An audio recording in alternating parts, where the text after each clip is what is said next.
இந்தியாவில் கடந்த மாதம் 26ஆம் தேதி நள்ளிரவு முதல், அதாவது 12/1 27ஆம் தேதி விடுகிற பொழுது நமது நாட்டிற்கு ஒரு நல்ல விடியலாக பிறக்கவில்லை. 1947 ஆகஸ்ட் 15 நல்ல விடியலாக நமக்கு விடிந்தது.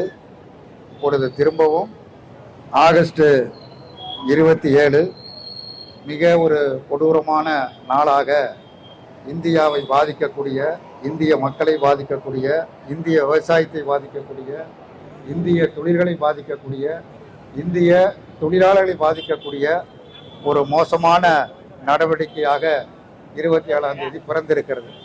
இப்படி பிறப்பதற்கு என்ன காரணம்? நம்முடைய நாட்டினுடைய பிரதமர் நரேந்திர மோடி, அவருடைய மிக நெருங்கிய நண்பர், உலகத் தலைவர்களிலேயே மிக நெருக்கமான நண்பர், நகையும் சதையுமாக உள்ள தலைவர் யார் என்றால் அமெரிக்க அதிபராக இருக்கக்கூடிய ட்ரம்ப் தான். 2 பேரும் இணைபிரியாத சகோதரர்கள், இரட்டை குழந்தைகளாக ஒவ்வொருவரும் கருத்துக்களை பரிமாறி வந்தார்கள். ஏற்கனவே இங்கு ஆசை தம்பி அவர்கள் குறிப்பிட்டதை போல, நாடு விடுதலை பெற்ற பிறகு நாட்டினுடைய முதல் பிரதமர் பண்டித ஜவஹர்லால் நேரு அவர்கள் நாட்டினுடைய கொள்கை, வெளியுறவு கொள்கை என்பது எந்த ஒரு நாட்டையும் சார்ந்திராத அணிசேரா கொள்கை என்கிற ஒரு கொள்கையை உருவாக்கி அதில் ஒத்த கருத்துடைய பல நாடுகளை இணைத்து அது மிகச் சிறப்பான முறையில் செயல்பட்டது. அது நமது நாட்டிற்கு பெருமளவுக்கு உதவி செய்தது. அந்த கொள்கை என்பது நமது நாட்டிற்கு பாதுகாப்பாக இருந்தது, உதவியும் செய்தது. ஆனால் மோடி பிரதமரான பிறகு, நேரு காலத்தில் மட்டுமல்ல, நேரு காலம், இந்திரா காந்தி காலம், இன்னும் சொல்ல போனால் மொராய் தேசாய் காலத்தில் கூட அந்த கொள்கை தான் பின்பற்றப்பட்டது. ஆனால் மோடி பிரதமர் என்றால் RSS பிரதிநிதி பிரதமர் ஆனதற்கு பிறகு நமது வெளியுறவு கொள்கை முற்றாக மாற்றப்பட்டு அமெரிக்க ஏகாதிபத்தியத்தை சார்ந்திருக்கிற ஒரு மிக மோசமான ஒரு கொள்கையை மோடி அவர்கள் பின்பற்றினார்கள். அதன் காரணமாக நாடு பல்வேறு நெருக்கடிகளை தொடர்ந்து சந்தித்து வருகிறது. இந்த வரி மட்டுமல்ல, தொடர்ச்சியாக பல நெருக்கடிகளை சந்தித்து வருகிறது. நமது நாடு சுதந்திர நாடு, சுதந்திரமாக செயல்படக்கூடிய நாடு, இறையாண்மை கொண்ட நாடு. ஆனால் நமது நாட்டுக்கும் பாகிஸ்தானுக்கும் வந்த பிரச்சனையை நான் தான் தீர்த்தேன் என ஒரு முறை அல்ல 40 முறை மோடி கூறிவிட்டார். நமது நாட்டினுடைய பிரதமர் மதிப்பிற்குரிய நரேந்திர மோடி, நீர் தீர்க்கவில்லை, எங்கள் உள்நாட்டு பிரச்சனையில் உன் மூக்கை நுழைக்காதே என்று தைரியமாக சொல்வதற்கு பக்கற்ற பிரதமராக நரேந்திர மோடி அவர்கள் இருக்கிறார்கள். இதுவரையில் மறுக்கவில்லை. இப்படி ஒரு கேவலமான பிரதமரை, ஒரு அநாகரிகமான பிரதமரை, இந்திய நாட்டின் இறையாண்மையை காவு கொடுக்கிற ஒரு பிரதமரை நாடு இதுவரையில் சந்தித்ததில்லை, பார்த்ததில்லை. அவ்வளவு மோசமான ஒரு பிரதமரை நாடு ஏற்றுக்கொண்டு இருக்கிறது. அதனுடைய விளைவு இன்றைக்கு அமெரிக்க ஏகாதிபத்தியம் நமக்கு வரி விதிக்கவில்லை, மாறாக அபதாரம் விதிக்கிறது. 140 கோடி மக்கள் வசிக்கிற நாடு இந்தியா. ஒருவர் இருவர் அல்ல, 1 லட்சம், 1 கோடி, 2 கோடி அல்ல, 140 கோடி மக்கள் வசிக்கக்கூடிய மிகப்பெரிய நாடு. உலகத்தில் வாழுகிற நாடு, இருக்கக்கூடிய நாடுகளில் அதிக மக்கள் தொகை கொண்ட நாடு இன்றைக்கு இந்தியா தான். இதற்கு அடுத்தபடிதான் சீனா இருக்கிறது. அப்படிப்பட்ட ஒரு மாபெரும் நாட்டிற்கு, இந்தியாவிற்கு நான் அபதாரம் விதிப்பேன் என்று 20% அபதாரம் விதிக்கிறார். 20% வரி, 20% அபதாரம் ஆக ரெண்டையும் சேர்த்து 50% வரி விதிக்கப்பட்டிருக்கிறது. இந்த வரி விதிப்பின் காரணமாக இங்கே இருக்கிற கம்யூனிஸ்ட் கட்சிகளைச் சேர்ந்த யாரும் தொழில் நடத்தவில்லை. சிறு தொழிலோ, நடுத்தர தொழிலோ, பெருந்தொழிலோ எங்கள் யாருக்கும் கிடையாது. அதற்கு மாறாக இங்கே வந்திருக்கக்கூடிய மக்கள், உழைப்பாளி மக்கள், அன்றாடம் கூலி வேலை செய்து பிழைக்கக்கூடிய மக்கள் தான் இந்த ஆர்ப்பாட்டத்திலே பங்கெடுத்து இருக்கிறார்கள். இந்த போராட்டம் என்பது கம்யூனிஸ்டுடைய நலன் சார்ந்த போராட்டம் அல்ல, நாட்டின் நலன் சார்ந்த போராட்டம், இந்தியாவின் இறையாண்மையை காக்கக்கூடிய போராட்டம். அதனால்தான் முழக்கம் எழுப்புகிற பொழுது இந்திய மக்களே போராட வாருங்கள் என்கிற முழக்கத்தை நம்முடைய தோழர்கள் எழுப்பினால் இங்கே நாம் அனைவரும் சொன்னோம். இந்தியாவிற்கே மிகப்பெரிய பாதிப்பு ஏற்பட்டு இருக்கிறது. நமது நாடு விவசாயத்தை சார்ந்த நாடு. பெரும்பான்மையான மக்கள் ஈடுபடுகிற தொழில் வேளாண்மை தொழில். அதற்கு அடுத்தபடிதான் தொழில்கள் எல்லாம் இருக்கின்றன. அந்த விவசாயத்தில் உற்பத்தி செய்யக்கூடிய அனைத்து பொருட்களுக்கும், அது முந்திரி பருப்பாக இருக்கலாம், மற்றவைகளாக இருக்கலாம், எல்லாவற்றுக்கும் அமெரிக்காவுக்கு ஏற்றுமதி செய்தால் 50% வரி.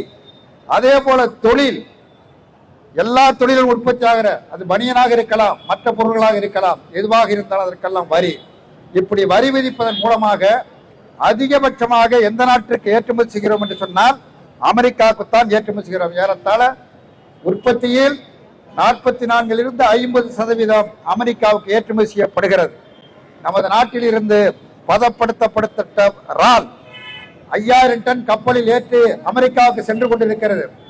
அங்கே இருக்கிற வணிகர் இங்கே இருக்கிற நம்முடைய வணிகருக்கு சொல்லுகிறார், உங்களுடைய கப்பலில் அனுப்பப்பட்ட இறாலை திரும்ப பெற்றுக் கொள்ளுங்கள், திரும்ப அழைத்துக் கொள்ளுங்கள் கப்பலை, நாங்கள் அதை இறக்குமதி செய்ய மாட்டோம், ஏனென்றால் அது எங்களுக்கு கட்டுப்படி ஆகாது என்று கப்பல் திரும்பி வருகிறது.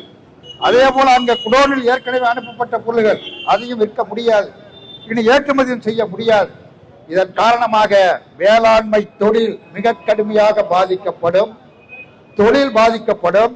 அதன் காரணமாக தொழிலாளர்கள் பாதிக்கப்படுவார்கள், விவசாயிகள் பாதிக்கப்படுவார்கள்.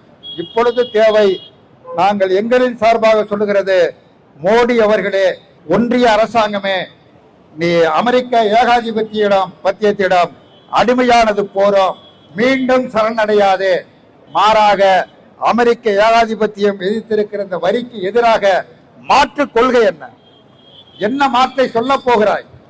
தொழில்களை எப்படி பாதுகாக்க போகிறாய்?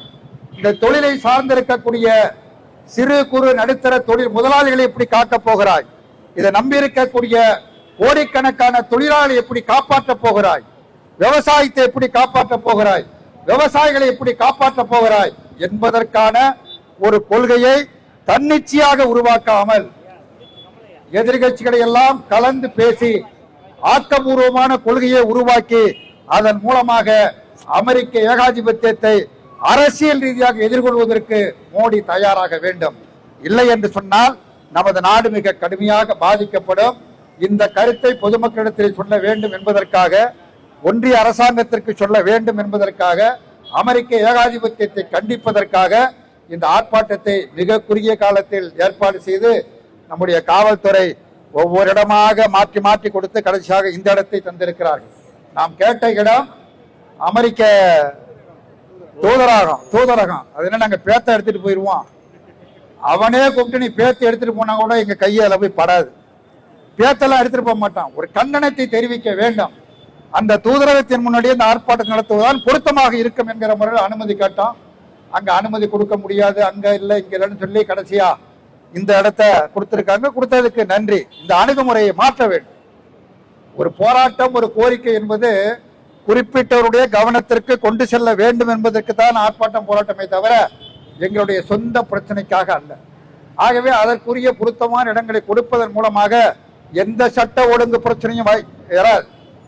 கம்யூனிஸ்ட் நடத்துகிற போராட்டத்தில் இதுவரையில் மாநாடாக இருக்கட்டும், ஆர்ப்பாட்டமா இருக்கட்டும், பொதுக்கூட்டமா இருக்கலாம், நாங்களும் லட்சக்கணக்கில் திரட்டி இருக்கிறோம். மதுரையில மார்க்சிஸ்ட் கட்சியினுடைய மாநாடு, அகில இந்திய மாநாடு, லட்சக்கணக்கானவர்கள் திரண்டார்கள்.